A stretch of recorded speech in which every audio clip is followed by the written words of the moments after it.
تمام قسم کی تعریفات و توصیفات، حمد و ثنا، بڑائی و برتری اللہ وحدہ لا شریک کے لیے لائق و زیبا ہے، جو ساری کائنات کا خالق و مالک، سارے جہان کا رازق و پالن ہار،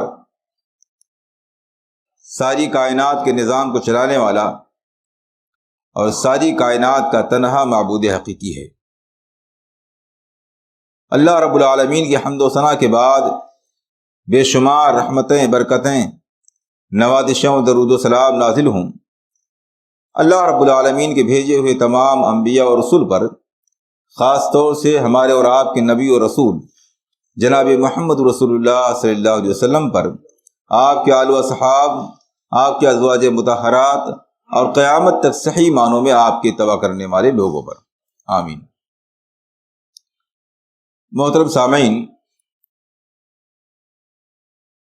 مذہب اسلام دوسرے بہت سے مذاہب کے مقابلے میں اپنے اندر بہت سی خصوصیات رکھتا ہے۔ انہی خصوصیات میں سے ایک خاص بات مذہب اسلام میں یہ بھی ہے کہ وہ امن کے ساتھ، سکون کے ساتھ، چین اور اطمینان کے ساتھ زندگی جینے اور گزارنے کا طریقہ سکھلاتا ہے۔ دنیا کے جتنے بھی مذاہب ہیں ان میں سے کوئی بھی ایسا مذہب نہیں ہے جس نے انسان کو جینے کا طریقہ اور سلیقہ سکھلایا ہو۔ اگرچہ بہت سے مذہبی لوگ اس موضوع پر بہت سی باتیں ذکر کرتے ہیں، لیکن وہ باتیں ان کی مذہبی نہیں ہوتی ہیں، اپنی خود ساختہ ہوتی ہیں۔ مگر مذہب اسلام نے بڑی وضاحت کے ساتھ امن، سکون اور اطمینان کی زندگی جینے کا طریقہ سکھلایا ہے، اور دراصل یہ بہت بڑی نعمت ہے۔ ایک انسان کو دنیا کے اندر سکون اور امن کے ساتھ، اطمینان قلب کے ساتھ زندگی جینے کا طریقہ معلوم ہو جائے، یہ دنیا کی سب سے بڑی نعمت ہے۔ چنانچہ جامع ترمذی کی روایت ہے، اللہ کے رسول صلی اللہ علیہ وسلم نے ارشاد فرمایا، اسألوا اللہ العفو والعافیہ، اللہ رب العالمین سے معافی اور عافیت کا سوال کیا کرو، یعنی اللہ رب العالمین سے اس بات کی دعا کیا کرو کہ وہ گناہوں کو معاف کر دے اور امن کی، اطمینان قلب کی، سکون کی زندگی عطا فرما دے، دنیا کے اندر بھی، آخرت کے اندر بھی۔ فَإِنَّهُ لَمْ يُؤْتَ أَحَدًا خَيْرًا بَعْدَ الْيَقِينِ مِنَ الْعَافِيَةِ، اس لیے کہ یقین کے بعد، ایمان کے بعد، صحیح عقیدے کے بعد کسی بھی آدمی کو عافیت سے بڑھ کر کوئی نعمت عطا نہیں کی گئی ہے۔ یعنی ایمان کے بعد دنیا کے اندر اگر کوئی نعمت، دنیاوی نعمت سب سے زیادہ عظیم اور سب سے زیادہ بہتر ہو سکتی ہے تو وہ ہے امن اور سکون کی زندگی، عافیت کی زندگی۔ اللہ کے رسول صلی اللہ علیہ وسلم کی دعاؤں میں سے ہے، اللہم انی اسألک العفو والعافیہ فی الدنیا والآخرہ، اے اللہ میں تجھ سے معافی کا اور دنیا اور آخرت میں امن اور سکون کی زندگی کا سوال کرتا ہوں۔ آج ہم میں سے بہت سے ایسے لوگ ہیں، دنیا کی بڑی اکثریت ایسی ہے جس کو امن اور اطمینان قلب میسر نہیں ہے، حالانکہ دل کے اطمینان اور سکون کی تمام ظاہری چیزیں لوگوں کے پاس میسر ہیں، مال و دولت کی شکل میں، گھر مکان کی شکل میں، سواری کی شکل میں، عزت کی شکل میں، تعلیم کی شکل میں، امن اور عافیت، دل کو سکون پہنچانے والی جتنی چیزیں ظاہری ہو سکتی ہیں وہ عام طور سے میسر ہیں۔ لیکن اکثر ایسا ہوتا ہے کہ جس کے پاس جتنا زیادہ ظاہری سکون پہنچانے والی چیزیں ہوتی ہیں وہ اندر سے اتنے ہی زیادہ پریشان اور بے چین ہوتا ہے۔ ایک حقیقت ہے، یہ سکون اور اطمینان کیسے حاصل ہو، اس موضوع پر انشاءاللہ آپ کے سامنے چند باتیں ذکر کی جائیں گی۔ سب سے پہلی بات، جو آدمی یہ چاہتا ہے کہ اسے دل کا سکون و اطمینان حاصل ہو، اسے چاہیے کہ وہ دل کی غذا دل کو پہنچائے۔ جس طرح جسم کو بھوک کا احساس ہوتا ہے، اور جب تک اس کا پیٹ نہ بھرے، بھوک کی شدت ختم نہ کی جائے، تب تک جسم نڈھال اور بے چین رہتا ہے۔ وہ اپنے کام صحیح طریقے سے اطمینان کے ساتھ نہیں کر سکتا ہے۔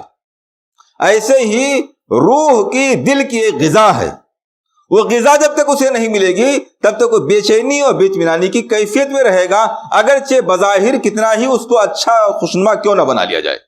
بالکل ایسے ہی جیسے کوئی آدمی کتنا ہی قیمتی لباس کیوں نہ پہن لے، اگر اس کا پیٹ خالی ہے، وہ بھوکا آدمی ہے، تو اسے سکون و اطمینان میسر نہیں ہو سکتا ہے۔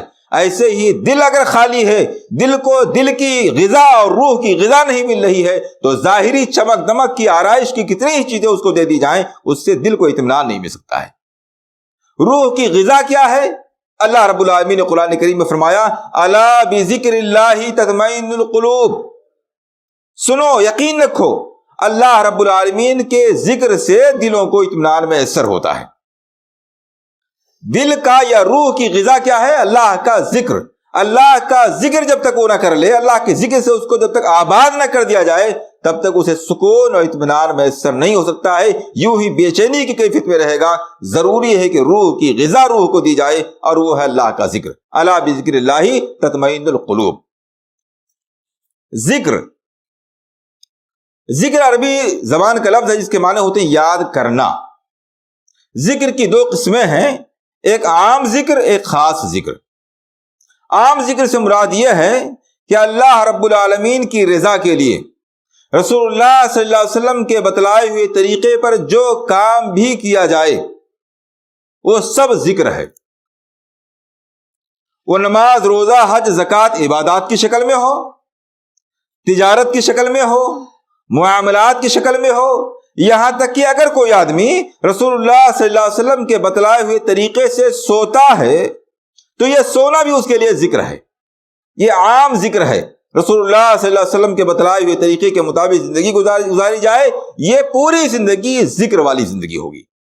اور ایک ہے خاص ذکر۔ خاص ذکر سے مراد وہ دعائیں جو اللہ کے رسول صلی اللہ علیہ وسلم نے سکھلائی ہیں۔ نماز کے بعد کی دعائیں ہیں، صبح و شام کی دعائیں ہیں، سونے جاگنے کی دعائیں ہیں، خاص موقعوں پر جو دعائیں سکھلائی گئی ہیں، گھر سے باہر نکلنے کی، گھر میں داخل ہونے کی، بازار میں جانے کی، ٹوائلٹ میں جانے کی، سونے کی، جاگنے کی، کھانے کی، یہ جو دعائیں سکھلائی گئی ہیں یہ دعائیں ذکر خاص ہیں۔ قرآن کریم میں جو کہا گیا الا بذکر اللہ تطمئن القلوب، اللہ کے ذکر سے دلوں کو اطمینان ملتا ہے، اس میں دونوں چیزیں شامل ہیں، عام ذکر بھی اور خاص ذکر بھی۔ یعنی اگر کوئی آدمی یہ چاہتا ہے کہ اسے دل کا سکون و اطمینان میسر ہو تو روح کی یہ دو غذا اس کو دینی ہوگی، یعنی عام ذکر اور خاص ذکر۔ رسول اللہ صلی اللہ علیہ وسلم کے بتلائے ہوئے طریقے کے مطابق زندگی گزاری جائے، اور نبی اکرم صلی اللہ علیہ وسلم کی سکھلائی ہوئی دعاؤں کا ورد کیا جائے، اس کی پابندی کی جائے۔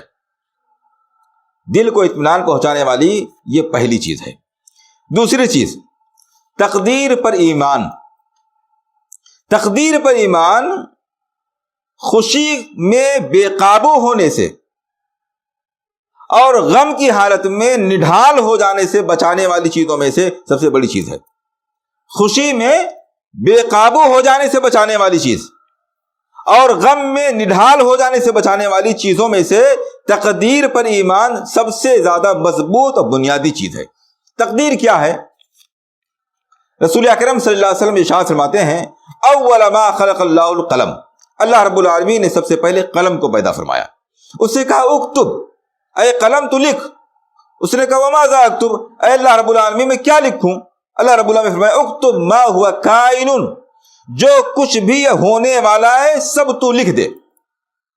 چنانچہ لوح محفوظ میں اللہ رب العالمین کی مشیت، اس کی قدرت سے اس قلم نے کائنات میں ہونے والی تمام تر چیزوں کو پوری تفصیل کے ساتھ لکھ دیا ہے، پوری تفصیل کے ساتھ۔ کھانا، پینا، سونا، جاگنا، بیماری، شفا، عزت، ذلت، جتنی بھی چیزیں ہو سکتی ہے وہ ساری کی ساری چیزیں لوح محفوظ میں اللہ رب العالمین کے علم کے مطابق درج کر دی گئی، لکھ دی گئی ہیں۔ اب اس میں ذرہ برابر تبدیلی نہیں ہو سکتی ہے۔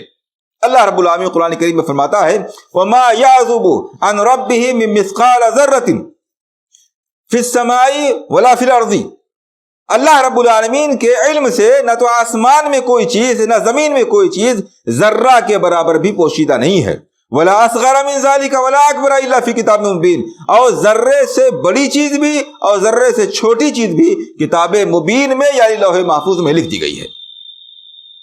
تقدیر پر ایمان لانے کا فائدہ یہ ہوگا کہ جب کبھی کوئی خوشی کی بات ہوگی تو آدمی اس خوشی میں بے قابو نہیں ہوگا، کیونکہ اس کو اس بات کا یقین ہوگا کہ یہ جو کچھ خوشی ہم کو لاحق ہوئی ہے یہ ہماری آپ کی پیدائش سے بلکہ زمین و آسمان کی پیدائش سے 50,000 سال پہلے لکھ دی گئی تھی. ایسا ہونا ہی تھا، اس لیے ایسا ہوا ہے. اور غم کی کیفیت لاحق ہوگی تب بھی انسان کو اطمینان رہے گا کہ یہ جو کچھ ہوا ہے اسے میں ٹال نہیں سکتا تھا، کیونکہ رب العالمین نے آسمان و زمین کی تخلیق سے 50,000 سال پہلے لوح محفوظ میں بات لکھ دی تھی.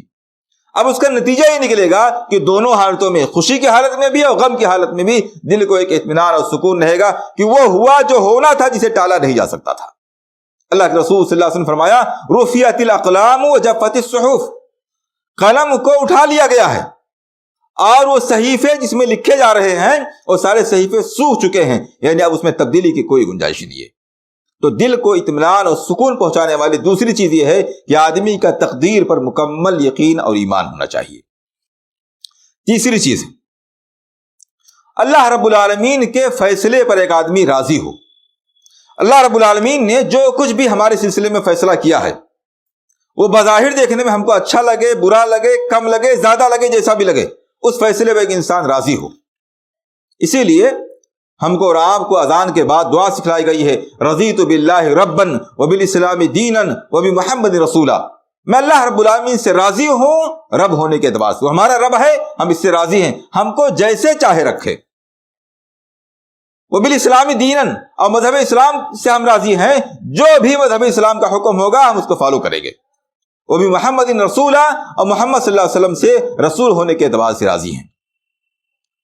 یہی وہ خاص بات تھی جس کی بنیاد پر صحابہ کرام کے بارے میں کہا گیا رضی اللہ عنہم ورضوا عنہ، اللہ رب العالمین ان سے راضی ہو گیا، یہ تو ان کے عمل کا نتیجہ تھا. ورضوا عنہ، اور خاص بات کیا پائی جاتی تھی، وہ بھی اللہ رب العالمین کے فیصلے پر راضی تھے. اللہ رب العالمین نے گھر بار مکان چھوڑنے کا حکم دے دیا، راضی ہیں. اللہ کے راستے میں جان مال لٹانے کا حکم دے دیا، راضی ہیں. جو دیا اس پر راضی، جو نہیں ملا اس پر بھی راضی. تو اللہ رب العالمین کے فیصلے پر راضی ہونے کا ہنر ایک آدمی سیکھ لے اگر، تو یہ اس کے دل کو اطمینان سکون پہنچانے کا بہت بڑا ذریعہ ہوگا. اور یہ کیسے ہو سکتا ہے؟ اس کے لیے دو چیزیں بہت ضروری ہیں. نمبر ایک، اس بات کا پورا یقین ہونا چاہیے کہ اللہ رب العالمین نے ہمارے سلسلے میں جو فیصلہ فرمایا ہے وہ عدل اور انصاف پر مبنی ہے. یعنی جو دیا ہے مجھے اتنا ہی ملنا چاہیے تھا، میں اتنے ہی کا مستحق ہوں، اور جو نہیں ملا ہے میں اس کا مستحق نہیں تھا. اللہ رب العالمین کا ہر فیصلہ میرے سلسلے میں عدل پر، انصاف پر مبنی ہے. چنانچہ اللہ کے رسول صلی اللہ علیہ وسلم نے ایک دعا سکھلائی ہے، بہت اچھی دعا ہے، اور اس دعا کے بعد اللہ کے رسول صلی اللہ علیہ وسلم نے بتلایا کہ ہر سننے والے کو چاہیے کہ دعا یاد کر لے اور اس کو پڑھتا رہے.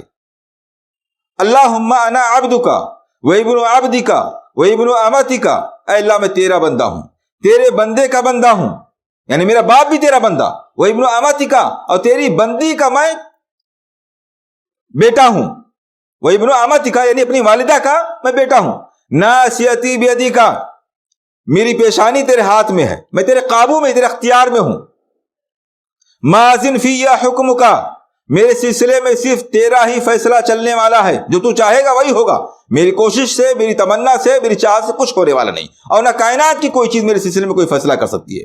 ماضٍ فی حکمک، میرے سلسلے میں صرف تیرا فیصلہ چلنے والا ہے. عدل فی قضاؤک، میرے سلسلے میں تیرا ہر فیصلہ انصاف پر مبنی ہے. عدل فی قضاؤک، کہ میرے سلسلے میں تیرا فیصلہ انصاف پر مبنی ہے، جو کچھ تو فیصلہ کرتا ہے اس میں انصاف ہوتا ہے، ظلم نہیں ہوتا ہے. وما ربک بظلام للعبید، اللہ رب العالمین بندوں کے ساتھ ذرہ برابر بھی ظلم کرنے والا نہیں ہے. عدل فی قضاؤک، یہ دوسری چیز ہے کہ ایک آدمی اللہ رب العالمین کے فیصلے پر راضی ہو، اور فیصلے پر راضی ہونے کے لیے ضروری ہے کہ اللہ رب العالمین کے ہر فیصلے کو انصاف والا فیصلہ وہ سمجھے. دوسری بات، اللہ رب العالمین کے حکیم والی صفت کو ہمیشہ ذہن میں رکھے. اللہ رب العالمین حکیم ہے، یعنی اس کا کوئی بھی کام حکمت سے، مصلحت سے، بندے کے فائدے سے خالی نہیں ہوتا ہے۔ میرے سلسلے میں اس کا جو بھی فیصلہ ہے، مجھے اس کی حکمت معلوم ہو یا نہ معلوم ہو، اللہ رب العالمین حکیم ہے، وہ رحمان اور رحیم ہے، ماں سے زیادہ شفقت و پیار کرنے والا ہے، اس لیے وہ میرے سلسلے میں جو بھی فیصلہ کرے گا وہی میرے حق میں زیادہ بہتر اور زیادہ مفید ہوگا۔ یہ اطمینان اور یہ یقین اگر ایمان کے درجے تک آدمی کے ذہن میں پیوست ہو جائے تو انسان کے دل اور اس کے ضمیر کو سکون پہنچانے کا بہت بڑا ذریعہ ہوگا کہ اللہ رب العالمین جو بھی فیصلہ کرتا ہے اس کے اندر کوئی نہ کوئی بھلائی ہے، کوئی نہ کوئی حکمت ہے، وہ ہماری ظاہری آنکھیں اسے نہیں دیکھ پاتی، ہمارے دماغ اس کو نہیں سمجھ پاتا ہے، لیکن اللہ رب العالمین حکیم ہے، اس کے ہر فیصلے میں حکمت و مصلحت موجود ہے۔ یہ دوسری چیز ہے۔ تیسری چیز، چوتھی چیز، دو چیزیں رب کے فیصلے پر راضی ہونے کے لیے۔ چوتھی چیز یہ ہے کہ آدمی اپنے سے کمتر پر نظر رکھے۔ عموماً یہ ہوتا ہے کہ آدمی دنیا کے اندر دنیاوی اعتبار سے اپنے سے زیادہ برتر آدمی، اپنے سے زیادہ فوقیت اور بلندی رکھنے والے آدمی کو دیکھتا ہے تو اس کے دل کے اندر ایک تڑپ، ایک ٹیس سی اٹھتی ہے کہ کاش مجھے بھی یہ چیز حاصل ہو جاتی، اور اس کاش کے چکر میں اس کا دل زندگی بھر بے چین رہتا ہے۔ حالانکہ یہ ممکن ہی نہیں ہے کہ سارے کے سارے لوگ دنیا کے اندر برابر ہو جائیں۔ جب تک آدمی اس کا نسخہ نہیں سیکھ لے گا تب تک آدمی کے دل کو اطمینان، سکون، اس کے ٹیس کو سکون ملنے والا نہیں ہے۔ اللہ کے رسول صلی اللہ علیہ وسلم نے ارشاد فرمایا، انظروا الی من هو اسفل منکم ولا تنظروا الی من هو فوقکم فانه اجدر الا تظهروا نعمت اللہ علیکم۔ اس شخص کی طرف دیکھو جو تم سے کمتر ہے دنیاوی اعتبار سے، مال و متاع کے اعتبار سے، گھر بار کے اعتبار سے، سواری کے اعتبار سے، صحت کے اعتبار سے، خوبصورتی کے اعتبار سے، جو چیزیں بھی دنیا کے اندر ہو سکتی ہیں وہ اپنے سے کمتر پر نظر ڈالو۔ وَلَا تَنظُرُوا إِلَىٰ مَنْ هُوَ فَوْقَكُمْ، اپنے سے اوپر والی کی طرف مت دیکھو، اس لیے کہ اوپر کا سلسلہ ختم ہی نہیں ہوگا، ایک سے بڑھ کر ایک دنیا کے اندر ہے۔ فَإِنَّهُ أَجْدَرُ أَلَّا تَظْهِرُوا نِعْمَتَ اللَّهِ عَلَيْكُمْ، یہ اس بات کے لیے زیادہ مناسب ہے کہ اللہ رب العالمین نے تمہیں جو نعمت عطا فرمائی ہے اس نعمت کو تم کم اور حقیر نہیں سمجھو گے۔ اللہ رب العالمین نے دنیا کے اندر کسی بھی شخص کو نعمتوں سے بالکل محروم نہیں کیا ہے۔ ہر آدمی کو اللہ رب العالمین نے کوئی نہ کوئی ایسی نعمت عطا کی ہے کہ اگر وہ غور کرے تو اسے محسوس ہوگا کہ وہ نعمت دوسرے شخص کو نہیں ملی ہے۔ علم کی شکل میں، عمل کی شکل میں، میٹھی زبان کی شکل میں، خوبصورت چہرے کی شکل میں، جسم کی شکل میں، مال و دولت کی شکل میں، کسی نہ کسی شکل میں اللہ رب العالمین نے ہر شخص کو نعمت سے مالا مال کر رکھا ہے۔ دنیا کا کوئی آدمی ایسا نہیں ہے جو تمام نعمتوں سے محروم ہو۔ آدمی کو چاہیے کہ اپنے اندر موجود اللہ رب العالمین کی دی ہوئی نعمتوں کو ٹٹولے اور اس پر اللہ رب العالمین کا شکر گزار ہو، اور دنیاوی اعتبار سے اپنے سے زیادہ اوپر والے لوگوں کو مت دیکھے۔ اپنے سے زیادہ لوگوں کو اوپر والوں کو دیکھنے سے ناشکری کے جذبات پیدا ہوتے ہیں، کمتر لوگوں کو دیکھنے سے شکر گزاری کے جذبات پیدا ہوتے ہیں۔ اسی لیے اللہ کے رسول صلی اللہ علیہ وسلم نے فرمایا کہ اگر کوئی آدمی کسی بھی شخص کو کسی بیماری میں، کسی تکلیف میں مبتلا دیکھے تو یہ دعا پڑھے، الحمدللہ الذی عافانی مما ابتلاک وفضلنی علی کثیر ممن خلق تفضیلا۔ اللہ رب العالمین کا احسان ہے، اس کا شکر ہے، اس کی تعریف ہے جس نے ہم کو محفوظ رکھا ہے اس عیب سے جس میں تجھ کو مبتلا کر رکھا ہے۔ فلاں کے اندر جو عیب ہے اس سے ہم کو بچائے رکھا ہے، یہ اللہ رب العالمین کا احسان ہے، اور اللہ رب العالمین نے مجھے فضیلت دی ہے اپنی مخلوقات میں سے بہت سے لوگوں پر۔ یہ دعا اللہ کے رسول صلی اللہ علیہ وسلم نے ہم کو سکھلائی ہے۔ تو دل کو اطمینان اور سکون پہنچانے کا ذریعہ یہ ہے کہ آدمی دنیاوی اعتبار سے اپنے سے بلند لوگوں پر نظر نہ ڈالے، اپنے سے کمتر لوگوں کو دیکھتا رہے، شکر گزاری کے جذبات پیدا ہوتے رہیں گے، اور جتنے ہی زیادہ دل سے شکر گزاری کے جذبات پیدا ہوں گے اللہ رب العالمین کی نعمتوں میں اسی طرح اضافہ ہوتا رہے گا۔ لئن شکرتم لازیدنکم، اللہ رب العالمین فرماتا ہے اگر تم میری شکر گزاری کرو گے تو میں یقیناً نعمتوں میں اور اضافہ کرتا چلا جاؤں گا۔ شکر گزاری کیسا پیدا ہوگی؟ اپنے سے کمتر لوگوں کو دیکھنے سے۔ پانچویں چیز، اپنے دل کو منفی جذبات سے پاک رکھا جائے، نیگیٹو خیالات سے اپنے دل کو پاک رکھنے کی کوشش کی جائے۔ نیگیٹو خیالات کی بہت سی شکلیں ہیں، حسد، بغض، نفرت، کینہ کپٹ، یہ ساری کی ساری چیزیں منفی اور نیگیٹو جذبات میں سے شامل ہیں۔ اپنے دل کو اس سے جتنا آدمی پاک رکھے گا اتنے ہی زیادہ اس کا دل سکون و اطمینان میں رہے گا، اور جتنے ہی زیادہ اس کے دل کے اندر منفی خیالات پیدا ہوں گے، دوسرے کے تعلق سے غلط سوچ پیدا ہوگی، دوسرے کو تکلیف پہنچانے کا خیال پیدا ہوگا، اتنی ہی زیادہ اس کا دل اس منفی رجحانات کو عمل میں لانے کے لیے بے چین اور بے سکون رہے گا۔ اس لیے اطمینان اور سکون کے لیے ضروری ہے کہ آدمی اپنے دل سے منفی اور نیگیٹو رجحانات کو جتنی زیادہ ختم کر سکتا ہو ختم کر دے۔ دنیاوی اعتبار سے بھی مفید ہے، اخروی اعتبار سے بھی مفید ہے۔ چنانچہ آپ دیکھیں مسند احمد کی روایت ہے، حضرت انس بن مالک رضی اللہ تعالیٰ عنہ کہتے ہیں کہ اللہ کے رسول صلی اللہ علیہ وسلم مسجد نبوی میں بیٹھے ہوئے تھے، آپ صلی اللہ علیہ وسلم کے پاس صحابہ کرام بیٹھے ہوئے تھے، آپ صلی اللہ علیہ وسلم نے فرمایا ابھی تمہارے پاس ایک جنتی آدمی آنے والا ہے۔ آپ صلی اللہ علیہ وسلم نے فرمایا ابھی تمہارے پاس ایک جنتی آدمی آنے والا ہے۔ حضرت انس بن مالک رضی اللہ تعالیٰ عنہ کہتے ہیں کہ ہم نے دیکھا کہ آپ کے اس جملے کے ارشاد فرمانے کے بعد ایک آدمی مسجد میں اس حال میں آتا ہے کہ اس کے داڑھی سے وضو کے پانی ٹپک رہے ہیں، یعنی وہ وضو کر کے ابھی آ رہا ہے، اور وہ اپنے بائیں ہاتھ میں اپنا جوتا لیے ہوئے ہے۔ وہ آیا، اس نے نماز وغیرہ پڑھی، چلا گیا۔ دوسرے دن ہی واقعہ پیش آیا، ہم لوگ بیٹھے ہوئے تھے، اللہ کے رسول صلی اللہ علیہ وسلم فرمایا کہ تمہارے پاس ایک جنتی آدمی آنے والا ہے۔ پھر وہی آدمی بالکل اسی کیفیت میں نظر آیا، اس کی داڑھی سے وضو کے پانی ٹپک رہے ہیں، اپنے بائیں ہاتھ میں جوتا لیے ہوئے مسجد کے اندر داخل ہو رہا ہے۔ تیسرا دن آیا، پھر وہی آدمی اسی حالت میں داخل ہوا، اللہ کے رسول صلی اللہ علیہ وسلم کا وہی جملہ پھر لوگوں نے سنا، تمہارے پاس ایک جنتی آدمی آنے والا ہے، اور وہ آدمی داخل ہوتا ہے۔ لوگوں کو بڑی حیرت ہوئی کہ اللہ کے رسول صلی اللہ علیہ وسلم مسلسل 3 دن سے ایک جنتی آدمی کے آنے کی بات کر رہے ہیں، اور ہر دن یہی ایک آدمی اسی کیفیت میں آ رہا ہے، اور نہ کوئی کسی عبادت کا کوئی معاملہ ہے، نہ کوئی خیرخواہی کا معاملہ ہے، نہ کوئی اور چیز لے کر کے آ رہا ہے، بس یوں وضو کر کے آ رہا ہے، ہاتھ میں جوتا پکڑے ہوئے ہے، روزانہ یہی آدمی نظر آ رہا ہے۔ خوبی کیا ہے اس کے اندر؟ حضرت عبداللہ بن عمرو بن عاص رضی اللہ تعالیٰ عنہما کہتے ہیں کہ میں اس شخص کے پیچھے لگ گیا۔ صحابہ کرام خیر کے بھلائی کے بڑے حریص تھے، وہ اپنا دنیاوی نقصان برداشت کر لیا کرتے تھے۔ کہتے ہیں میں اس کے پیچھے لگ گیا، میں نے اس سے ملاقات کی، اور میں نے اس کے پاس رہنے کا ایک بہانہ بنایا۔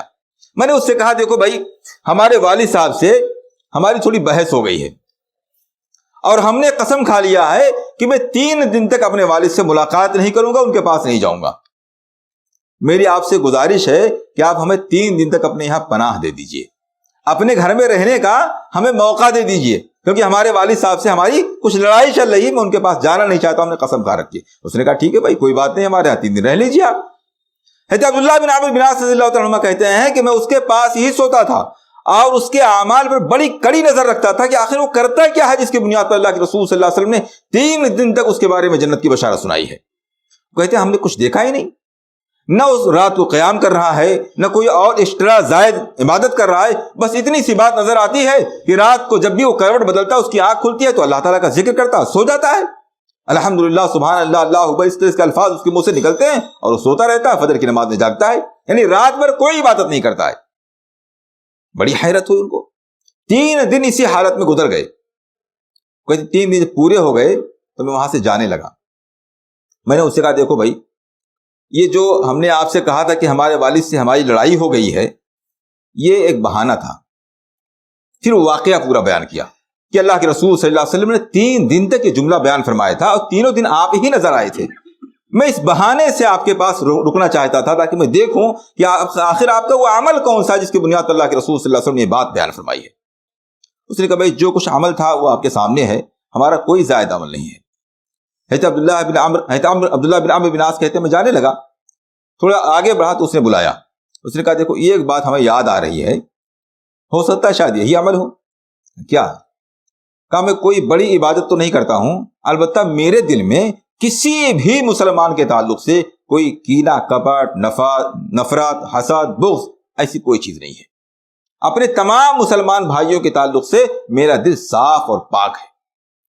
وہ کہتے ہیں بس شاید یہی عمل ہے جس کی بنیاد پر اللہ کے رسول صلی اللہ علیہ وسلم نے تمہیں جنت کی بشارت سنائی تھی۔ آپ غور کیجئے، ایک آدمی نوافل کا بہت زیادہ پابند نہیں ہے، ذکر و اذکار کا بہت زیادہ پابند نہیں ہے، صرف ایک خوبی اس کے اندر پائی جاتی ہے کہ اس کا دل منفی اور نیگیٹو رجحانات سے پاک ہے۔ اللہ کے رسول صلی اللہ علیہ وسلم نے ایسے شخص کے بارے میں 3 دن تک جنت کی بشارت دی ہے۔ یہ بہت بڑی فضیلت کی بات ہے۔ اسی لیے آپ دیکھیں کئی روایات میں اس بات کا ذکر موجود ہے کہ اللہ رب العالمین کے پاس ہفتے میں 2 بار اعمال پیش کیے جاتے ہیں، سوموار کو، جمعرات کو، اور تمام لوگوں کے صغیرہ گناہ معاف کر دیے جاتے ہیں سوائے 2 قسم کے لوگوں کے. مشرک کے گناہ معاف نہیں کیے جاتے ہیں اور ان لوگوں کے گناہ معاف نہیں کیے جاتے ہیں جو آپس میں ایک دوسرے سے نفرت، بغض، حسد اور کینہ کپٹ رکھتے ہیں، جن کے دل میں اپنے مسلمان بھائی کے تعلق سے منفی اور نیگیٹو رجحانات پائے جاتے ہیں. ایسے لوگوں کو اللہ رب العالمین معاف نہیں کرتا ہے، بلکہ کہتا ہے ان کو ایسے اسی حالت میں چھوڑ دو حتی یصطلحا، یہاں تک کہ دونوں آدمی صلح کر لیں، اپنے اپنے دلوں کو پاک و صاف کر لیں. تو اپنے دل کو اطمینان سکون پہنچانے کے لیے یہ ضروری ہے کہ آدمی اپنے اندر، اپنے دل کے اندر لوگوں کے تعلق سے منفی اور نیگیٹو رجحانات نہ رکھے. اس سے بچنے کا، نیگیٹو رجحانات سے بچنے کا ایک طریقہ تو یہ ہے کہ آدمی بدگمانی سے بچے. جب تک کسی بھی غلط خبر کو اپنی آنکھوں سے نہ دیکھ لے، اپنے کانوں سے خود نہ سن لے، پورا 100% یقین نہ ہو جائے، تب تک کسی بھی آدمی کے بارے میں غلط گمان پیدا نہ ہونے دے. اور غلط گمان سے بچنے کا طریقہ یہ ہے کہ آدمی یقین کے بعد ہی کوئی خیال اپنے دل کے اندر لائے. اس سے پہلے اگر کوئی خیال آ رہا ہے تو اس کو یقین میں نہ بدلنے دے، اس کا دوسرے سے چرچا نہ ہونے دے. پہلی چیز یہ ہے. اللہ رب العالمین نے بدگمانی سے قرآن کریم کے اندر منع فرمایا ہے، وقت نہیں کہ میں تفصیل میں جاؤں. دوسری چیز یہ ہے کہ آدمی اپنے غصے کو قابو میں رکھے. ایک آدمی آیا اللہ کے رسول سے کہتا ہے اللہ کے رسول صلی اللہ علیہ وسلم ہمیں نصیحت فرما دیے. آپ فرمایا لا تغضب، غصے کو قابو میں رکھو. بات بات پر جذبات میں آ جانا، بات بات میں طیش میں آ جانا، بات بات میں غصہ ہو جانا، یہ خود انسان کو نقصان پہنچانے والی چیزوں میں سے ہے. ایسے آدمی کو دل کا اطمینان سکون میسر نہیں ہو سکتا ہے. وہ بظاہر دیکھنے میں کتنا ہی حشاش و بشاش کیوں نہ ہو، دل کا جو سکون ہے اس کی کیفیت وہ محسوس کرتا ہے جو اس کی لذت پا چکا ہے. تیسری چیز، کسی بھی شخص کے بارے میں جلدی فیصلہ کرنے سے بچا جائے. کوئی بھی غلط خبر، کوئی غلط بات کسی کے بارے میں ملے تو جلدی فیصلہ کرنے سے بچنا چاہیے. میں اس سلسلے میں ایک مثال آپ کے سامنے رکھنا چاہوں گا.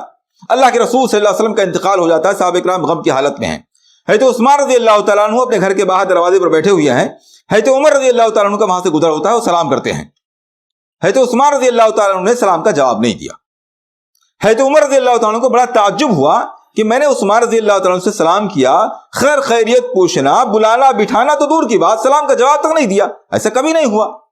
وہ اسی فکر میں حضرت ابوبکر رضی اللہ تعالیٰ عنہ کے پاس جاتے ہیں اور کہتے ہیں ایسا ایسا واقعہ پیش آیا ہے، حضرت عثمان شاید مجھ سے کسی بات پر ناراض ہیں. وہ کہتے ہیں چلو بات کی جائے. حضرت عمر، حضرت ابوبکر دونوں حضرت عثمان رضی اللہ تعالیٰ عنہ کے پاس آتے ہیں اور اس واقعے کا ذکر کرتے ہیں کہ معاملہ کیا ہے، آپ کے پاس سے عمر کا گزر ہوا، انہوں نے سلام کیا، آپ نے سلام کا جواب تو نہیں دیا. انہوں نے کہا عمر کا یہاں سے گزر ہوا، سلام تو دور کی بات ہے، مجھے یہ بھی ہوش نہیں کہ کسی کا یہاں سے گزر بھی ہوا ہے. نبی اکرم صلی اللہ علیہ وسلم کے انتقال کی وجہ سے اتنے غم میں تھے کہ ان کو یہ بھی ہوش نہیں رہا کہ یہاں سے کوئی گزرا ہے، سلام تک نہ سن سکے. وہ دیکھیے، اگر حضرت عمر رضی اللہ تعالیٰ عنہ جلد بازی سے کام لیتے تو حضرت عثمان رضی اللہ تعالیٰ عنہ کے تعلق سے ان کے دل میں بدگمانی کی کیفیت اور نیگیٹو جذبات پیدا ہو سکتے تھے. جلد بازی، فیصلہ کرنے میں جلد بازی نہیں ہونی چاہیے. کسی بھی چیز کے تعلق سے آدمی کو اطمینان اور سکون کے ساتھ سوچ کر کے، غور کر کے، حقیقت حال تک پہنچ کر کے پھر کوئی فیصلہ کرنا چاہیے. اسی لیے بعض علماء نے لکھا ہے کہ اگر کسی آدمی کو شراب خانے سے نکلتا ہوا دیکھو، اس حالت میں کہ اس کی داڑھی سے شراب کے قطرات ٹپک رہے ہیں، پھر بھی جب تک اسے خود شراب پیتے ہوئے نہ دیکھ لو، شرابی نہ کہو. آپ سوچئے، ایسے آدمی کے شرابی ہونے کے امکانات زیادہ ہیں نا. شراب خانے سے نکلا ہے، شراب اس کی داڑھی سے ٹپک رہا ہے، وہ آدمی نشے میں بدمست ہے، یہ سب کچھ موجود ہے، لیکن اس کے باوجود علماء نے لکھا ابھی نہیں، ابھی دیکھا نہیں ہے آپ نے. ہو سکتا ہے زبردستی پلا دیا گیا ہو سکتا ہے کسی نے اس کے اوپر پھینک دیا، اڑیل دیا ہو سکتا ہے کسی اور کام کے لیے وہاں گیا ہو. امکانات ہیں، جب تک امکانات موجود ہو تب تک نیگیٹو پہلو پر نہیں جانا چاہیے. تو فیصلہ کرنے میں جلد بازی نہیں ہونی چاہیے. اسی طرح لوگوں کے عیوب کی تلاش میں نہیں پھرنا چاہیے. بعض لوگوں کی عادت ہوتی ہے کہ وہ اس میں بڑی دلچسپی رکھتے ہیں کہ لوگوں کے کسی عیب سے آگاہ ہو جائیں. اللہ رب العالمین فرماتا ہے وَلَا تَجَسَّسُوا، یہ جاسوسی کرتے ہوئے مت پھرو، لوگوں کے عیب کے ٹوہ میں نہ لگے رہو. کس کے اندر کون سا عیب ہے، اس کے گھر کے معاملات کیا ہیں، اس کے کاروبار کے معاملات کیا ہیں، اس کے اپنے ذاتی معاملات کیا ہیں، ٹوہ میں لگنا، لوگوں کے اندرونی معاملات میں پڑنا، یہ انسان کے دل کو مریض بنا دینے والی چیزوں میں سے ایک چیز ہے. اسی طرح اللہ رب العالمین سے دل کی صفائی کے لیے اور دل کی پاکی کے لیے، کینہ کپٹ سے دور رہنے کے لیے دعا بھی کی جائے۔ اللہ رب العالمین نے دعا سکھلائی ہے، وَلَا تَجْعَلْنَا فِي قُلُوبِنَا غِلًّا لِّلَّذِينَ آمَنُوا، اے ہمارے رب ہمارے دل میں اہل ایمان کے لیے کینہ کپٹ، بغض اور حسد و نفرت نہ رکھ۔ اس لیے ہم سب کو چاہیے کہ ان تمام چیزوں سے اپنے دل کو معمور رکھیں تاکہ دل کا اطمینان اور سکون میسر ہو۔ اللہ رب العالمین سے دعا ہے کہ ہمیں قرآن و حدیث کو سننے، سمجھنے، اس پر عمل کرنے کی توفیق عنایت فرمائے۔ آمین۔ وآخر دعوانا ان الحمد للہ رب العالمین۔